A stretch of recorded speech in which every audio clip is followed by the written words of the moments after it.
And he can't get out. Check? You think you check the check? You working every day, check the check? We check the check. If we buying $300,000 watches, homes, and everywhere, we check That's why the you check. got to keep working. That's why you got to keep working. Everybody is so rich, and why they fucking still working? Because you gotta fucking work. Yeah, you got kids in college. You got all type of shit going on. Yeah, mortgages. You got car notes. You got shit like they don't stop. The bills don't stop. The bills keep coming. I don't care. The bills is coming now. The bills is coming now. The train is coming. And so what happens is, I don't care how much money we make. It's almost like shampoo. The shit just slipped through your fingers. I'm not safe. No, I'm keeping it real with you. I am not safe with no amount of money. You don't know how many times I made $1 million and that shit was gone in like a month or two. And it's just regular shit. Yo, pay the lawyer, pay your insurance, pay this. Repeat process. Just this, that. And then you turn around and it's like, yo, where's the bread? Yo, bro. You know, Louis Vuitton ain't cheap, bro. All that shit you doing out here looking cute, it ain't cheap. And so there's always a check to check. I don't care how much money you make. Bro, why just be like, damn, what if I love you so much to the point where it's like, I don't know how to take the betrayal and I kill myself. Like, that's how I be feeling, bro. I be feeling like buying a rope. Nah, bro. I be feeling like buying a rope, bro. I be feeling like buying a rope, Phil.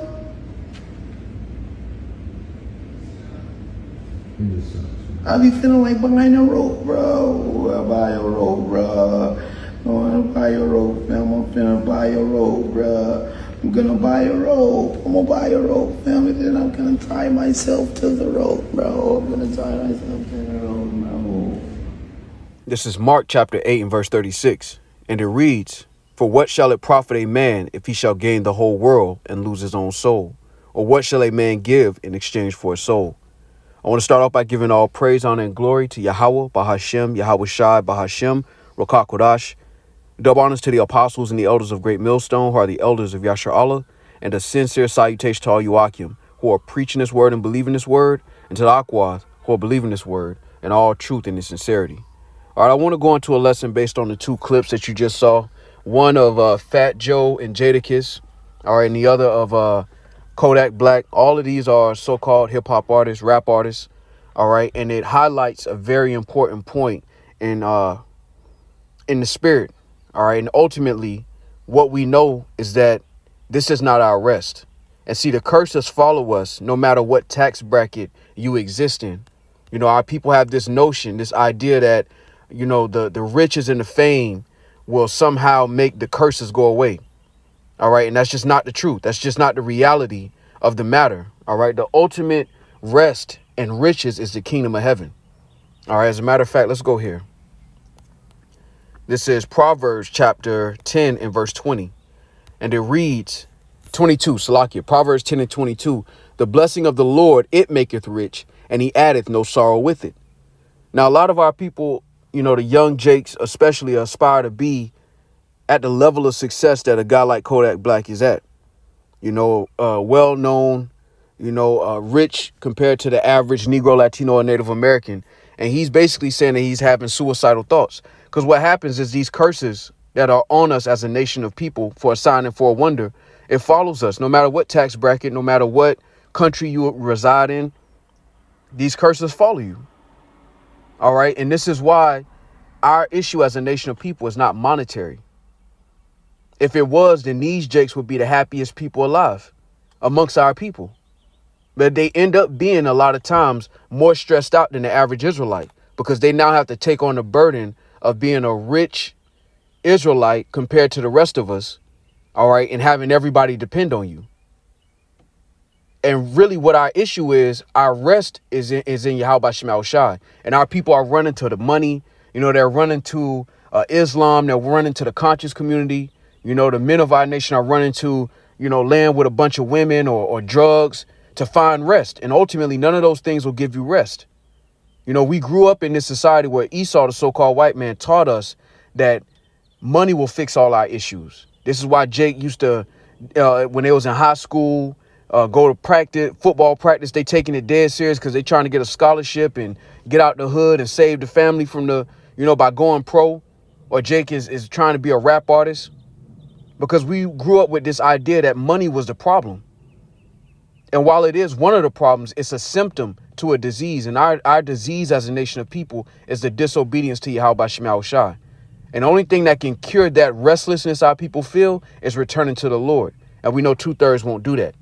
This is Luke chapter 12 and verse 15. And it reads, and he said unto them, take heed and beware of covetousness.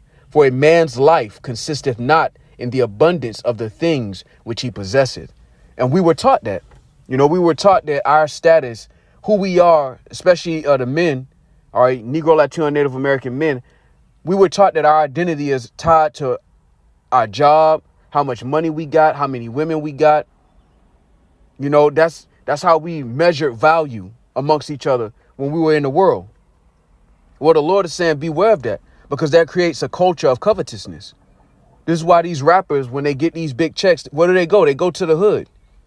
They take a $200,000, $300,000 car and park it in the middle of a project housing.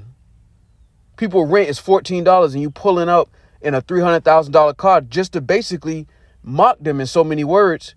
And Jacob say that it's motivation purposes. No, it's you reigning as kings without your people. But even that comes with its own trials and tribulations. And you see it. Both of those clips are examples. Jadakiss brought up a beautiful point. If they were hella rich like they put on, then why the fuck are they still working? What's the point of making another album if you set for life? See, their checks are just bigger than Jake's. They're still under the curses. It's just their check is bigger than the average Jake's check. All right, this is Jeremiah chapter 50 and verse 6. And it reads, my people have been lost sheep. Their shepherds have caused them to go astray.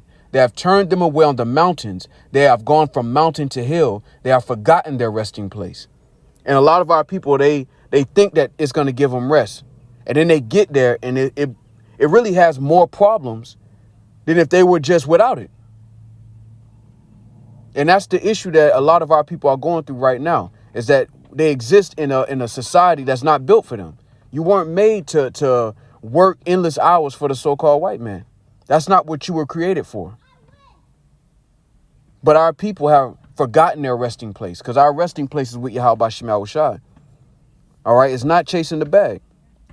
Really, all chasing the bag does is create more problems for the average, the Jake that gets there. If you listen to a guy like Rod Wave, a lot of his conversation is all depression.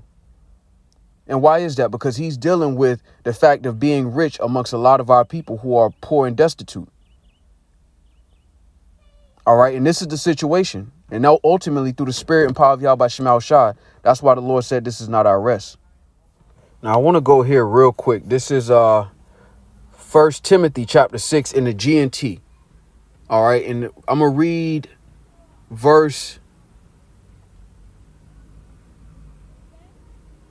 6. I'm going to start at verse 6. All right. Wisdom of Solomon, the first, Salakia, 1 Timothy, the 6th chapter, in the 6th verse in the GNT reads, well, religion does make us very rich if we are satisfied with what we have.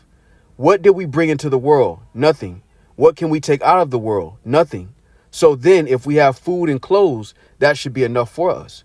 But those who want to get rich fall into temptation and are caught in the trap of many foolish and harmful desires, which pull them down to ruin and destruction. For the love of money is a source of all kinds of evil. Some have been so eager to have it that they have wandered away from the faith and have broken their hearts with many sorrows. And that clip of Kodak Black is a perfect example, man. Our people believe getting rich on this side is going to fix all their problems. And a lot of times it just creates more problems for you.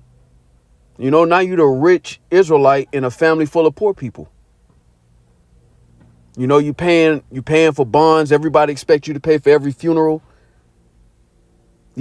Everybody coming up to you with business ideas about food trucks, and most of the business ideas wouldn't even work in real life, but you don't want to tell them no. And that's the kind of issue it creates. It creates this cycle through the spirit. And the Lord is like, look, don't even chase it, because what you have to go through to get it ain't even worth it, man. All right, when you go to that word for sorrow in Proverbs 10, and I'm going to read it again. All right, this is Proverbs 10 and 22. And it reads, the blessing of the Lord, it maketh rich, and he addeth no sorrow with it. All right, again, going to that word sorrow, itazab, it says pain, hurt, toil, sorrow, labor, hardship. And what does that sound like? Most of the examples of the rich Negroes, Latinos, and Native Americans, whether they're comedians, whether they're athletes, whether they're artists, whether they're movie stars, they have to go through much labor. You're not really wealthy if you got to be away from your family 8 months out of the year. You may have more than the average Israelite, but you're still working just as hard, if not harder. And then look at the sorrow that it comes with. Kodak Black is a perfect example of that. And I wanted to put both of these clips together because it really sums up what's going on behind closed doors. You know, on Front Street, on the internet, on social media, it looked like these guys are winning. But in actuality, this is what's happening behind closed doors. They're admitting that, look, we live check to check too. It's just a bigger check. Now you got 7 cars that you got to pay car notes on, 7 cars that you got insurance on, 2 houses that you got to pay the note or the rent. You buy all the maintenance that come with mansions, all of these different things. And the Lord said, look, I make you rich and I add no sorrow with it. And what is that? That's the kingdom where true rest is allowed. There's no true rest here, even for the rich of our people. Don't let the pictures at Cancun and Turks and Caicos fool you. Don't let the pictures in these 5-star restaurants fool you. The shit that they have to go through to get it and maintain it, the Lord is saying it ain't even worth it. What does it mean if you gained the whole world and you lost your sanity? On paper, you got everything that heart could wish, but it still ain't enough. Why? Because it's not our resting place. We were never meant to be here and build generational wealth. We were brought here for correction. All right. Now, again, money is a defense, but at the same time, the scriptures say the love of money is the root of all evil. You know, it doesn't mean that you become a derelict, just a complete irresponsible person, but there's a certain level of understanding you have to have in the spirit that this place is not our rest. And our people have been obsessed with thinking that money is going to fix all our issues. Meanwhile, the guys who actually have the money, look at how they think. Look at what they're going through in real time. All right, this is 2 Ezra chapter 8. And I'm going to jump down to 51. All right, and it reads, but understand thou for thyself, and seek out the glory for such as be like thee. For unto you is paradise opened, the tree of life is planted, the time to come is prepared, plenteousness is made ready, a city is builded, and rest is allowed, yea, perfect goodness and wisdom. You know, our people can't even imagine like the wealth of the so-called elites on this side. You're born into a family where you are so rich, you don't have to have a purpose. Our people can't fathom that type of wealth, but that's true wealth. Being gone on the road 8 months out the year to have a lavish lifestyle is not wealth.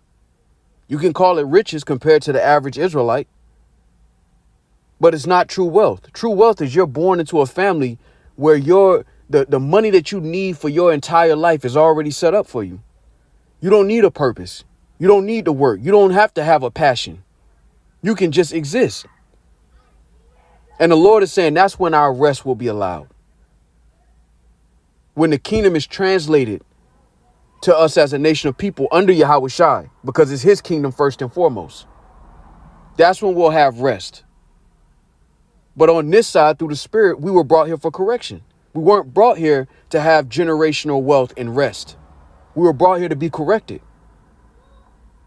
And I wanted Dawadi Habashim Shah for giving me the spirit to do this lesson, because I saw one of the clips earlier and I wanted to do a lesson on it, but the spirit ain't have me do it until I saw the Kodak Black clip. And I remember years ago, I did a lesson on Future saying the same thing, that they live check to check. It's just $1 million checks to check. And it goes back to prophecy. The Lord said that he brought us over here to correct us. He didn't bring us over here for us to rest here. All right. Matter of fact, let's go here. Matter of fact, I'm going to get this in the blue letter. So we're going to go to Micah 2 and 10. And I'm going to get the Hebrew word for rest. All right. This is arise ye, Micah 2 and 10. Arise ye and depart, for this is not your rest. Because it is polluted, it shall destroy you, even with the sword destruction. All the wealth that Kodak Black has, he don't have no peace. And you can tell. Any person that wants to commit suicide is basically a restless soul with no peace. All right. This is the Hebrew word for rest.